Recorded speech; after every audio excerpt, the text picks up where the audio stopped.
Hello everyone, welcome to computer centric. So last class में हमने discussion किया Boolean algebra में थ्योरम्स का। जिसमें हमने बहुत शुरुआत से डिस्कशन किया नॉट थ्योरम, एंड और, distribution, transposition, consensus theorem and De Morgan's theorem. उसमें से नॉट एंड और बेसिक थ्योरम्स हैं। De Morgan's theorem is a very very important one. पूरे डिजिटल सर्किट्स में जहाँ भी मिनिमाइजेशन की बात आएगी वहाँ पर हम डिमॉर्गन्स थ्योरम का कहीं ना कहीं यूज़ करते रहते हैं। और डिस्ट्रीब्यूशन थ्योरम उसकी बात आती है, और सबसे लास्ट में आपकी आती है transposition theorem and consensus theorem, क्योंकि वो किसी पर्टिकुलर एक्सप्रेशन पर ही जनरली यूटिलाइज की जाती है। सम ऑफ प्रोडक्ट और प्रोडक्ट ऑफ सम एक्सप्रेशन को भी हमने डिस्कशन किया बुलियन अलजेब्रा में। So in the today's class we are going to make the discussion over the next topic in the Boolean algebra, that is Venn diagram. Venn diagram is basically किसी भी particular logical expression का pictorial representation है।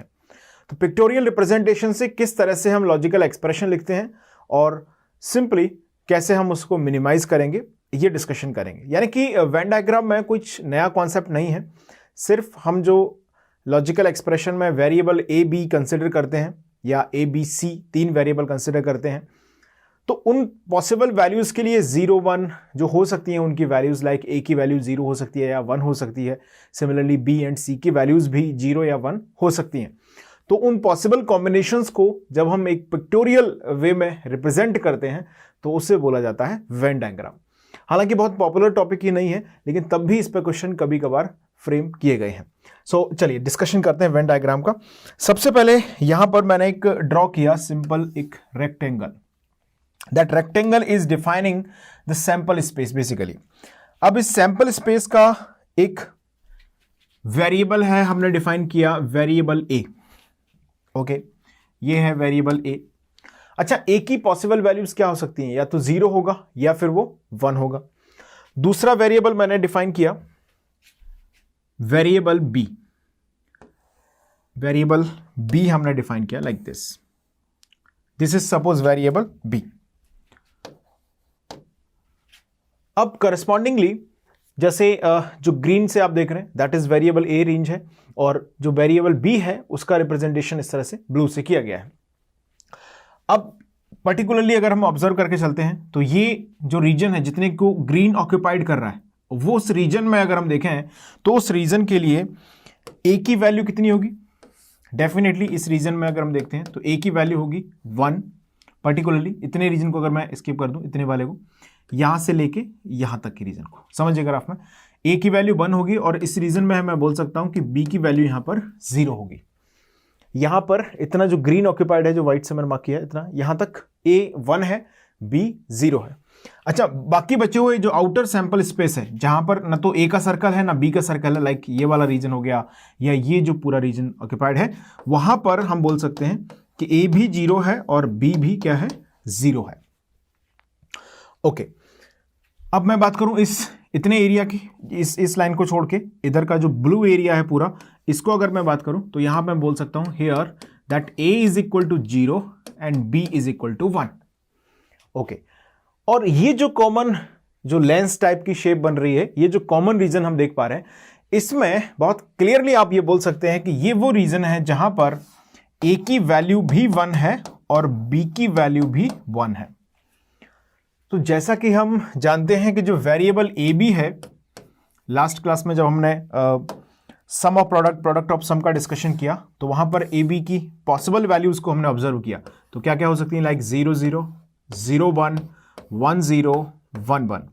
सो we are having 4 different possibilities of A and B correspondingly. अब इन्हीं representations को दिखा दिया गया है वेन डायग्राम में इस तरह से।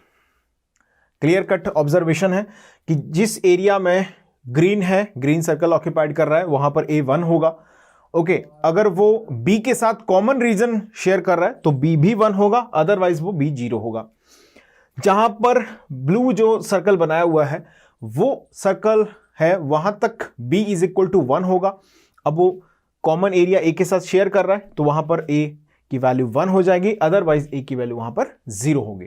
और जहां पर कंप्लीट सैंपल स्पेस की हम बात करते हैं तो वहां पर जहां ना ए सर्कल है ना बी सर्कल है, वहां पर ए 0 बी 0 रिप्रेजेंटेशन इसका आएगा। तो ये तो हमने सीखा वेन डायग्राम का एक रिप्रेजेंटेशन, मतलब करस्पॉन्डिंगली जैसे पॉसिबल वैल्यूज जो 0 0 0 1 1 0 1 1 है उनका ग्राफिकल रीजन किस तरह से डिफाइन होता है। बहुत ही कॉमन सेंस का ऑब्जर्वेशन है, मैथमेटिक्स में सेट थ्योरी वगैरह हम पढ़ते थे तो वहां से जो ऑब्जर्वेशन आपके दिमाग में आता था बिल्कुल वही है ये, है ना। अब बात करते हैं लॉजिकल एक्सप्रेशंस में इसे किस तरह से रिलेट किया जाता है।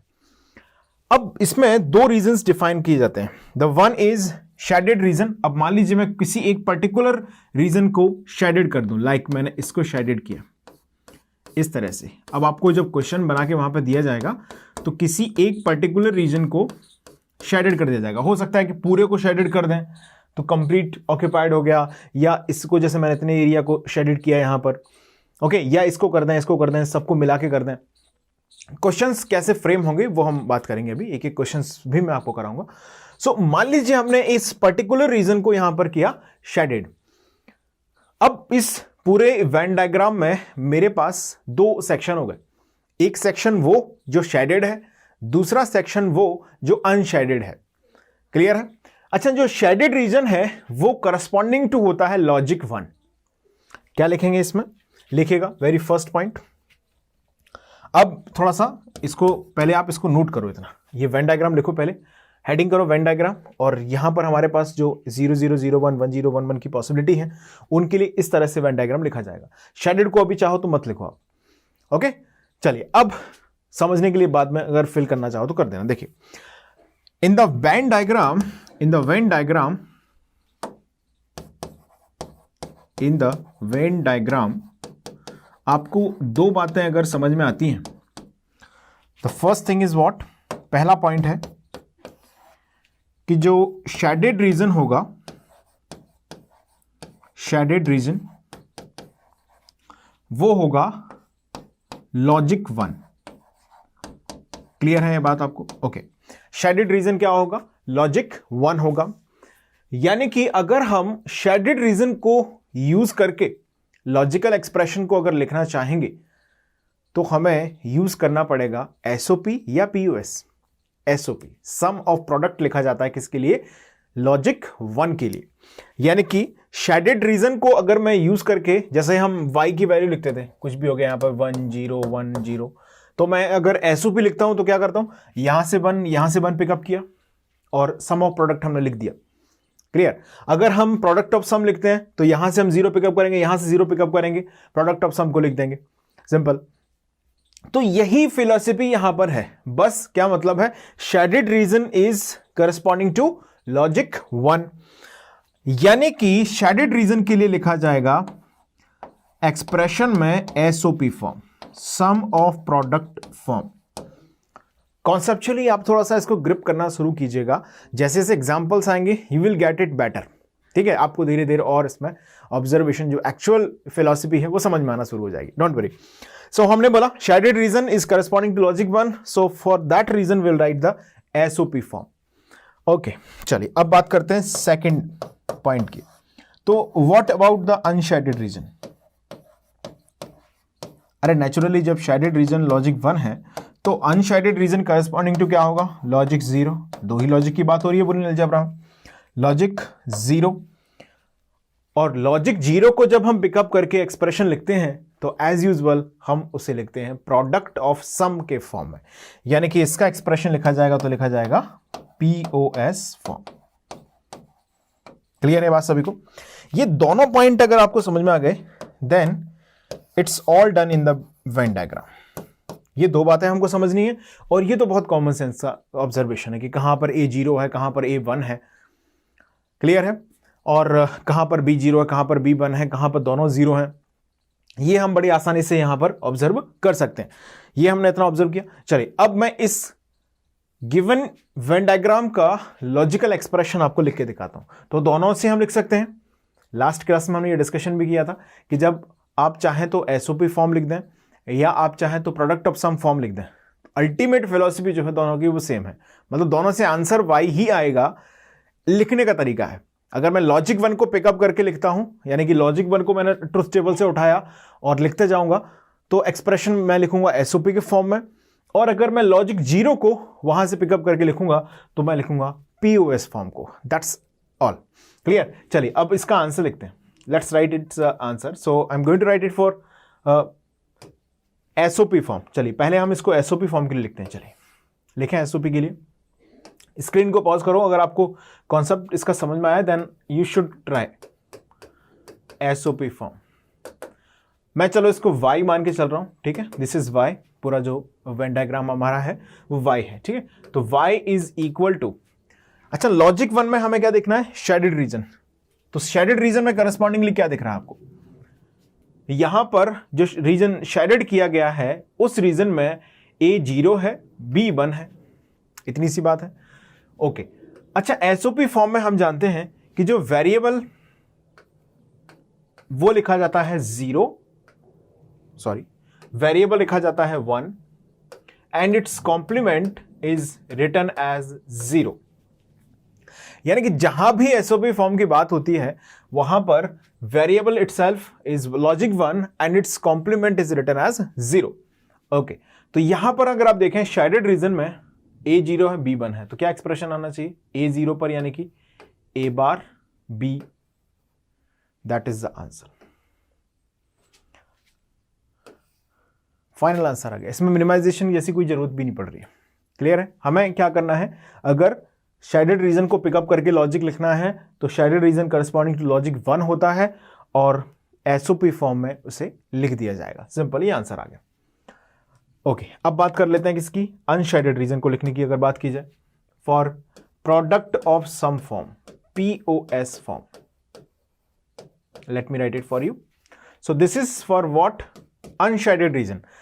अच्छा एक हमने लिखा शेडेड रीजन यहां पर, तो एसओपी लिख दिया। अब अनशेडेड में क्या क्या बच गया, देखो एक तो ये बच गया जहां पर a 1 है b 1 है, वो बच गया। दूसरा कौन सा है अनशेडेड में, a 0 b 0, ये वाला रीजन अनशेडेड में आ रहा है बिल्कुल। और ये तीसरा रीजन ये है a is equal to 1 b is equal to 0। यानी कि 3 हमारे पास जो मैक्स टर्म है वो अनशेडेड के लिए रखे हुए हैं। एक मिन टर्म बन रहा था, लिख दिया, आंसर आ गया। अब हम पीओएस के लिए हैं तो ऑब्वियसली हम क्या कंसिडर करेंगे, इसमें अनशेडेड रीजन को इंक्लूड करेंगे। सो इन द अनशेडेड रीजन हमें लॉजिक 0 के लिए लिखा जाता है डेफिनेटली, और प्रोडक्ट ऑफ सम में जैसा हम जानते हैं a जो वेरिएबल है वो करस्पॉन्डिंग टू 0 आता है and its complement is corresponding to logic 1। So now let's write the expression. तो y इज इक्वल टू क्या आएगा, देखो यहां पर a 1 है b 1 है, तो मैं क्या लिखूंगा बोलो, a bar plus b bar. Variable आता है कब, जब 0 हो लॉजिक, और लॉजिक 1 की जब बात की जाए तो आता है कॉम्प्लीमेंट। सिंपल, ये 1 है ये भी 1 है, तो a bar plus b bar dot, यहां पर दोनों क्या है 0 है, तो क्या लिखेंगे a प्लस b डॉट, यहां पे क्या आएगा बोलो, a bar plus b, a bar plus b। तो ये आ गया इसका प्रोडक्ट ऑफ सम फॉर्म। क्या इसको मिनिमाइजेशन कर सकते हैं हम, बिल्कुल कर सकते हैं। देखिए कौन सी थ्योरम लगा दें, डिस्ट्रीब्यूशन लगा सकते हैं, ट्रांसपोजिशन भी लग रही है।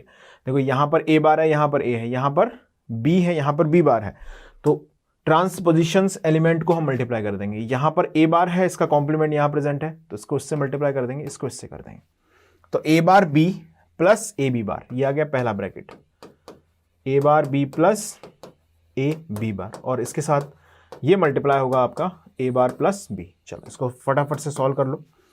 तो a बार यहां पर मल्टीप्लाई हुआ तो ये बन गया आपका a bar b into a bar b। अब देखो यहां पर फिर से a bar b dot b, तो ये वही आ गया b डॉट b, चलो लिख देते हैं।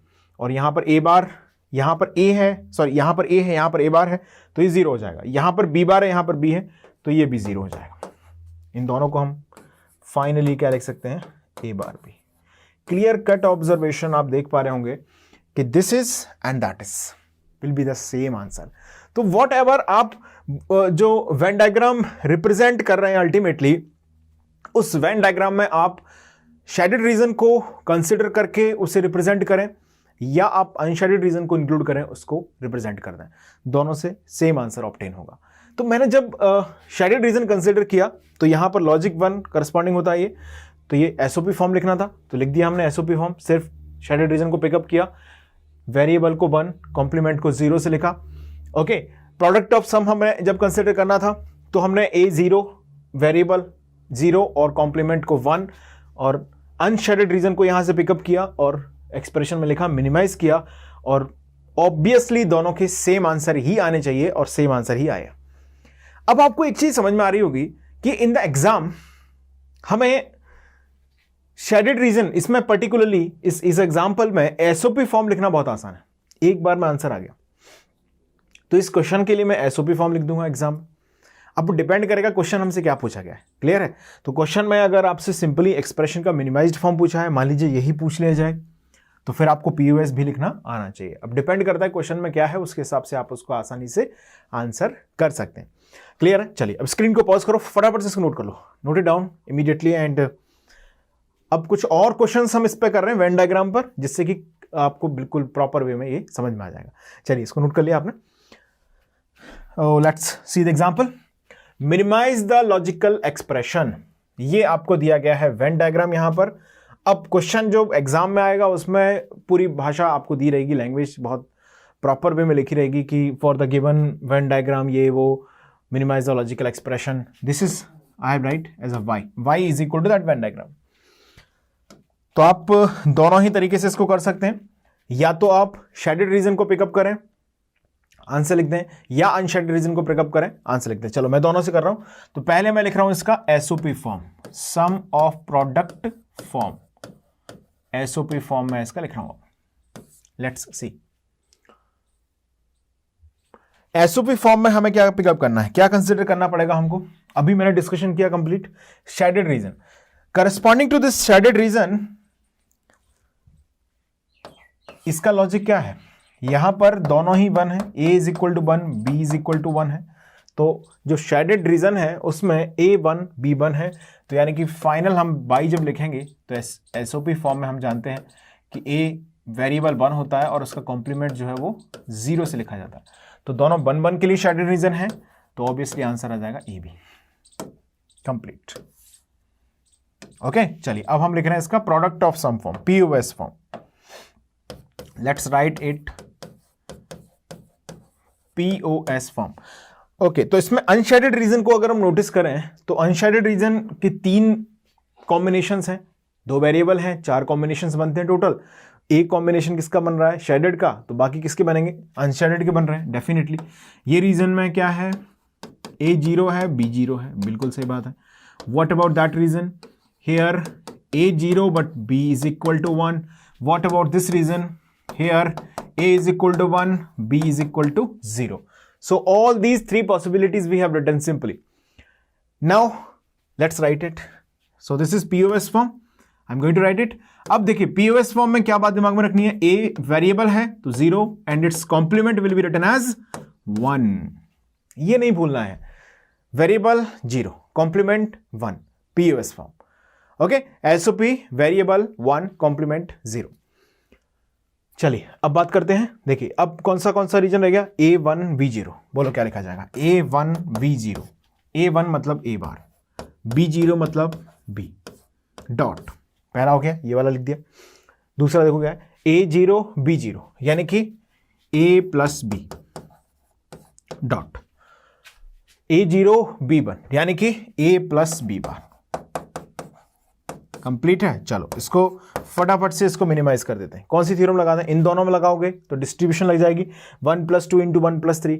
ऐसे देखो ये थ्योरम्स डिस्ट्रीब्यूशन हो गई, ट्रांसपोजिशन हो गई, याद होंगी तो इनके आंसर्स बहुत जल्दी निकलेंगे। नहीं तो वो है ही अप्रोच, इसका उठा के मल्टीप्लाई इसमें कर दो, पूरे में जो रिजल्ट आए उसको इससे मल्टीप्लाई कर दो, आंसर आ ही जाएगा, अल्टीमेटली आ जाएगा। बट अगर हमें याद रहे तो जल्दी आसान निकाल सकते हैं। ट्रांसपोजिशन लगा सकते हो आप, इन दोनों के बीच में ट्रांसपोजिशन लगा दो, या इन दोनों के बीच में डिस्ट्रीब्यूशन लगा दो। ये यहाँ पर A बार है, इसका कॉम्प्लीमेंट ये है, तो इसके यहाँ पर मल्टीप्लाई, इसका मल्टीप्लाई यहाँ पर। ओके, तो देखो क्या आएगा, y इज इक्वल टू हमारे पास आ गया that A bar into B plus AB, correct लिखा है, और ये यहाँ पर आ गया A प्लस B बार। अब देखो y इज इक्वल टू हमारे पास आ गया, अब देखो A बार और डॉट A जहां भी बनेगा वो 0 हो जाएगा, B बार डॉट B बनेगा तो 0 हो जाएगा। इस टर्म को उठा के अगर मैं इधर मल्टीप्लाई करूं तो A बार डॉट A बन रहा है, 0 आएगा। यहां पर B बार डॉट B बन रहा है तो 0, तो 2 बार 0 आ गया, plus A dot A B plus A dot B bar, तो वो भी 0। तो फाइनल आंसर आप देख पा रहे हैं क्लियरली, यहां से आ रहा है ए बी। और ए बी आंसर जो है ना हमने ऑलरेडी निकाला हुआ है इससे, एसओपी फॉर्म से। तो जब एग्जाम हॉल में आप बैठे होंगे तो आप इसको आंसर करो, फटाफट से आंसर आ गया, एसओपी लिख दिया हमने आसानी से। क्लियर है? चलिए अब नेक्स्ट एग्जांपल की बात करते हैं, उससे पहले आप नोट कर लो इसको, जल्दी से नोट करें इसको। कंप्लीट डिस्कशन को मैं साइड हो रहा हूं, आप नोट कर लें, फटाफट से लिखें। लिख लिया? चलिए अब बात करते हैं नेक्स्ट एग्जांपल की। Now this time I am expecting it's answer from your side. I have done 2 more examples, the one I have solved with theory, another I have solved separately. तो 2 मैंने करा दिए आपको, एंड तीसरा screen को pause कर दो, फटाफट से इसका आंसर निकालो। चलिए आप लोगों ने इसे स्क्रीन को पॉज करके क्वेश्चन को नोट करो पहले proper, minimize the logical expression, ये सब लिख लो और इसको सॉल्व कर दो आप लोग। चलिए आंसर निकाल दिया। Now I am going to solve this question for you, let's C.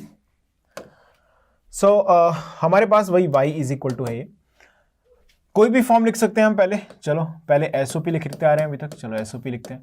SOP form जब भी लिखेंगे तो क्या याद रखेंगे, a यानी कि variable 1 its complement will be 0। Okay, a1 complement 0। Come to the point. अब देखो यहां पर कौन कौन सी रीजन है, ये रीजन है with respect to a0, b0। Okay, ये रीजन है इतना वाला जो है with respect to a1, b0, ये मैंने अभी लिखा है आपको, है ना। ये रीजन है with respect to a0, b1। Okay, and ये जो कॉमन रीजन है वो है with respect to a1, b1, दोनों ही बने। एसओपी फॉर्म लिख रहे हैं तो हमें शेडेड रीजन यहां पर सेलेक्ट करना पड़ेगा। अब शेडेड रीजन में देखो कौन कौन से हैं, एक तो a is equal to 0, b is equal to 0, ये भी शेडेड रीजन का हिस्सा है बिल्कुल। a is equal to 1, b equal to 1, this is the part of shaded region, and a0, b1 that is also the part of shaded region. यानी कि हमारे पास shaded region में यहां पर 3 एक्सप्रेशन है, 1, 2, 3 लिख लो। चलो फटाफट आंसर लिखते हैं इसका। So y is equal to what, क्या आएगा, y इज इक्वल टू आ गया यहां पर a0, b0, यानी कि क्या लिखेंगे, a bar into b bar plus, इसको लिख दिया हमने a bar into b bar, variable 1 complement 0। What about this, a is equal to 0, b is equal to 1, यानी कि a बार b प्लस यहां पर क्या आएगा, a 1 है, b भी 1 है, यानी कि a b। ये एक्सप्रेशन आ गया। फर्दर मिनिमाइजेशन की अगर संभावना होंगी तो हम निश्चित तौर पर इसको मिनिमाइज भी करेंगे। ओके, सो चलिए चेक करते हैं मिनिमाइजेशन इसमें हो सकता है तो कैसे किया जाएगा। हो सकता है कि मिनिमाइजेशन, देखो ध्यान से, yes we can do its minimization. Okay, कैसे किया जाएगा देखो, इन दोनों में से a बार कॉमन लेते हैं, आसान सा मिनिमाइजेशन, कुछ करना ही नहीं है। देखिए a बार कॉमन लिया तो ब्रैकेट में क्या बचा, b बार प्लस b। इन दोनों में से क्या कॉमन दिख रहा है, b कॉमन दिख रहा है। अच्छा, मैंने a बार b को 2 बार लिख दिया, a bar b plus a bar b लिख सकता हूं कि नहीं। देखो मैंने लिखा ना ऐसे लिखा, a bar b bar plus a bar b plus a bar b plus a b, ऐसे लिखा जा सकता है कि नहीं। Just take a bar outside from here, so in the bracket we will have b bar plus b, and just take it b outside from here, so we will have them in the bracket a bar plus a, so that b bar plus b is 1, that a bar plus a is 1, so a bar plus b is the value। Clear है? चलिए यहां से b common आ गया, यहां पर बच गया bracket में a bar plus a। ये वही समझाया मैंने, है ना, ये कुछ अलग से चीज नहीं है, इसको हटा दो भले।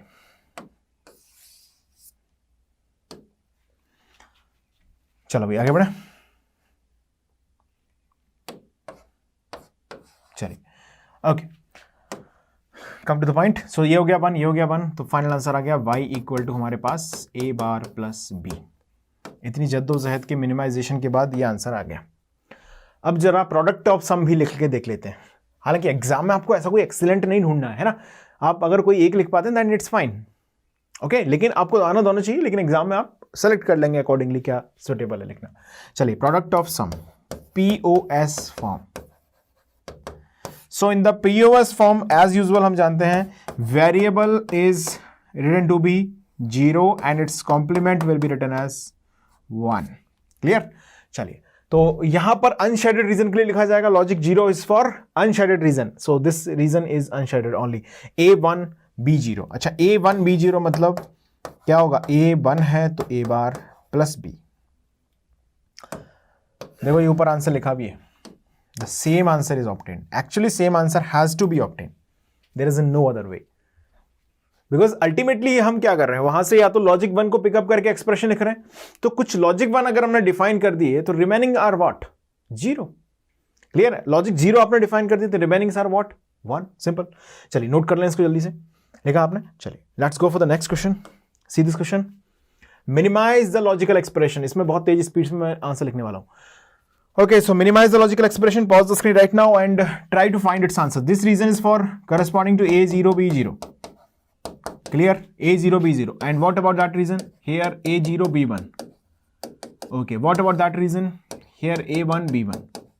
अब ये बार बार मैं लिख जरूर रहा हूँ बट कोई ज़रूरत नहीं है, मैं समझता हूँ। A1, B0। चलिए फटाफट से बहुत तेज़ी से लिखते हैं SOP फॉर्म। क्या लिखेंगे? SOP फॉर्म, स्पीड तेज रखेंगे। चलो y is equal to for किसके लिए लिखा जाएगा बोलो? SOP form is for what? Logic 1, यानी कि variable itself is 1, its complement will be 0। Let's come to the point. So that region where A1 B0, A1 B1, A0 B1, ये तीनों reason corresponding to किसके हैं? Logic 1 के हैं, क्योंकि ये शेडेड रीजन में आ गया। चलो तो क्या आएगा? A B bar plus, practice जब होगी ना तो क्वेश्चन देखोगे और आंसर निकलेगा मुझे, इतना प्रैक्टिस आप कर सकते हैं इसमें। बहुत इजी कॉन्सेप्ट है, जस्ट हम अगर शुरुआती जो डिस्कशन है, अगर आप स्टिल अभी कंफ्यूज हो रहे हैं देन वेन डायग्राम जहां से मैंने शुरू किया है वो सेक्शन आप दोबारा से अटेंड कर लो, यू विल फील कंफर्टेबल। बहुत इजी टॉपिक है, कोई बहुत ज्यादा इसमें है नहीं जद्दोजहद। देखिए A is equal to 1, B equal to 1 plus यहां पे क्या आएगा बोलो? A0 B1, यानी कि that is A bar B। कुछ मिनिमाइजेशन किया जाए, चलो क्या मिनिमाइजेशन, यहां से A कॉमन ले लेते हैं, बिल्कुल यहां से B कॉमन ले लेते हैं। तो यहां से A कॉमन लिया, ब्रैकेट में बच गया B बार प्लस B, सही है। और यहां से हमने B कॉमन ले लिया, वही A B को 2 बार लिख दिया, सिंपल। तो ब्रैकेट में बच गया A प्लस A बार। तो फाइनल आंसर जो आ गया वो आ गया A प्लस B, ये आ गया SOP form, sum of product form. अब बात कर लेते हैं किसकी? प्रोडक्ट ऑफ सम फॉर्म की, POS form. So as usual यहां पर A0 A बार 1। चलो भाई y is equal to, unshaded region क्या दिख रहा है? सिर्फ एक ही रीजन अनशेडेड है जहां पर A 0 है और B 0 है, यानी कि क्या लिखेंगे? A plus B, A plus B, same answer obtain हो गया, करेक्ट है। चलिए स्क्रीन को पॉज करें और फटाफट से इसको नोट कर लें तुरंत। लिखा आपने? Let's go for the next question. Read this question, minimize the logical expression, minimize the logical expression. ये आपको अब यहां पर दे दिए गए 3 वेरिएबल, कुछ नहीं फर्क पड़ता, 4 वेरिएबल कर लो, 5 कर लो, 6 कर लो। कॉन्सेप्ट अगर हमें क्लियरली समझ में आ गया है then nothing else. Okay, so 3 variables are there, that simply mean 8 different possibilities, all 0, 0, 0, 1, 0, 1, 0, 0, 1, 1, 1, 0, 0, 1, 0, 1, 1, 1, 0 and 1, 1, simple. 8 different possibility बनेंगी 0 to 7 डेसिमल के लिए। यानी कि यहां पर अगर हम देखें तो ये वो रीजन है, ये पूरा जहां से ये सर्कल, एक भी सर्कल टच नहीं करता जिसको, ये वो रीजन है जहां पर A 0 है, B 0 है और C भी 0 है। ये वो रीजन है, इधर वाला, ये जो वो रीजन है वहां पर A 0 है, B 1 है और C 0 है। क्लियर? बात समझ में आ गई? ओके, ये वो रीजन है जहां पर A 1 है, B 0 है, C 0 है। Okay, what about that region? This region where A 0, B also 0 and C is equal to 1. And what about this reason? ये वो रीजन है जहां पर A1 है, ओके। और देखो इस रीजन की बात कर रहा हूं मैं, इतने वाले सेक्शन की, ये जो है इतना वाला, इस सेक्शन में अगर हम देखें तो A1 है, B 0 है और C 1 है। इस रीजन की अगर हम बात करते हैं तो यहां पर A 0 है, B 1 है, C 1 है। और ये अपर वाला जो सबसे अपर रीजन जो है वहां पर अगर हम देखें तो ये रीजन है जिसमें A1 है, B भी 1 है और C 0 है। और ये जो रीजन है ये that common region is here where A B C all 3 are 1। चलिए कोई भी फॉर्म लिख लें, एसओपी लिख दें, पीयूएस लिख लें। शेडेड रीजन को पिकअप करके लिखेंगे तो एसओपी लिख देंगे, अनशेडेड रीजन को पिकअप करके लिखेंगे तो प्रोडक्ट ऑफ सम लिख देंगे। सो लेट्स राइट, मैं पहले लिख रहा हूं इसका sum of product form, SOP form, SOP form. So y is equal to हमें क्या करना है, शेडेड रीजन को यहां से पिकअप करना है। बात दिमाग में क्या रखना है, वेरिएबल है तो 1, कॉम्प्लीमेंट है तो 0।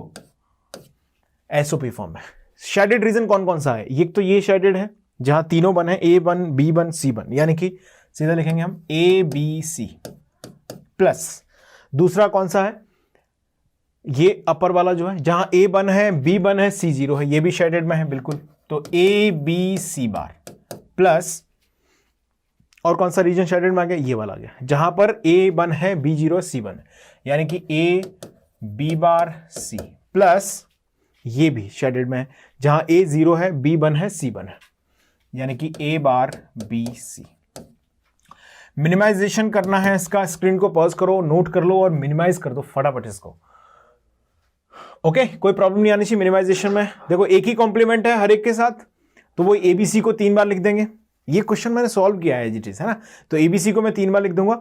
एक बार ABC को कंबाइन करूंगा विद दैट, एक बार इसके साथ कंबाइन करेंगे, एक बार इसके साथ कंबाइन करेंगे। देखो ABC और इन दोनों में क्या कॉमन आएगा, AB कॉमन आएगा, ब्रैकेट में क्या बचने वाला है, C प्लस C बार बचने वाला है, प्लस इसमें और ABC में क्या कॉमन आ रहा है, AC कॉमन आ रहा है, ब्रैकेट में क्या बचने वाला है, B प्लस B बार बचने वाला है। ओके इन दोनों में क्या कॉमन आ रहा है, BC कॉमन आ रहा है, और ब्रैकेट में क्या बचने वाला है, A प्लस A बार बचने वाला है। सिंपल, क्या आंसर आ गया, y इज इक्वल टू हमारे पास ऑप्शन होगा AB plus BC plus AC। It's done. SOP लिख दिया, चलो फटाफट से स्पीड तेज रखते हुए प्रोडक्ट ऑफ सम फॉर्म को लिखते हैं। Let's write product of form, product of sum form. So in the product of sum as usual variable को लिखते हैं 0, कॉम्प्लीमेंट को लिखते हैं, क्या लिखते हैं, 1। चलो वापस आते हैं एक्सप्रेशन पर। कहाँ कहाँ अनशेडेड रीजन है, एक ये है, ये है, ये है, ये 4 रीजन है अनशेडेड। लेट्स राइट, देखिए पहला तो यही है सबके लिए जो 0 0 है। अच्छा 0 0 पर प्रोडक्ट ऑफ सम में क्या लिखते हैं, बोलो, A plus B plus C into, इसके लिए क्या लिखोगे, ऊपर वाला जो है, बोलो A1 है यहां पर तो A bar plus B plus C dot, यहां पर क्या लिखोगे, यहां पर A0 है B1 है C0 है, यानी कि A0 है तो ये plus B bar plus C, C पे बार नहीं आएगा सॉरी, ये C0 है ना। ओके और एक रीजन और मिसिंग है, ये वाला है ना, कौन सा, A plus B into sorry A plus B plus C bar. अब इसको आप मिनिमाइज करना है इत्मीनान से, यही आंसर आएगा। I am not going to solve it for you. Screen को पॉज कर दो और फटाफट से इसको नोट कर लो, आप मिनिमाइजेशन इसका कर लेना। कैसे करोगे, देखो डिस्ट्रीब्यूशन थ्योरम लगा दो इन दोनों के बीच में। देखो यहां पर ये 1, ये 2, ये 3, ये 2, तो 1 प्लस 2, देखो 1 प्लस 2, B प्लस C को आप मान लो 1 1 1, तो 1 प्लस 3 1 प्लस 2, इन दोनों में लगा देना डिस्ट्रीब्यूशन, और इन दोनों में फिर से लग जाएगी डिस्ट्रीब्यूशन। देखो 1 1, 1 प्लस 2 1 प्लस 3, सॉल्व करना, आंसर आ जाएगा AB plus BC plus AC ही आएगा। थोड़ा सा सस्पेंस जरूर रखते हैं आप लोग, इसको सॉल्व करना। डिस्ट्रीब्यूशन थ्योरम से तुरंत आंसर आ जाएगा, ठीक है। डिस्ट्रीब्यूशन नहीं भी लगाओगे, सीधा इनका मल्टीप्लाई कर दोगे उठा के, तब भी आंसर आ जाएगा। कुछ में A डॉट A बार बनेगा, कुछ में B डॉट B बार बन जाएगा, तो वो 0 0 होते चले जाएंगे, अल्टीमेटली यही आंसर आएगा। ओके चलिए, तो ये आज की क्लास में हमने डिस्कशन किया वेन डायग्राम का। So in the next class we will begin with the next topic. So that's all for this class. Thank you.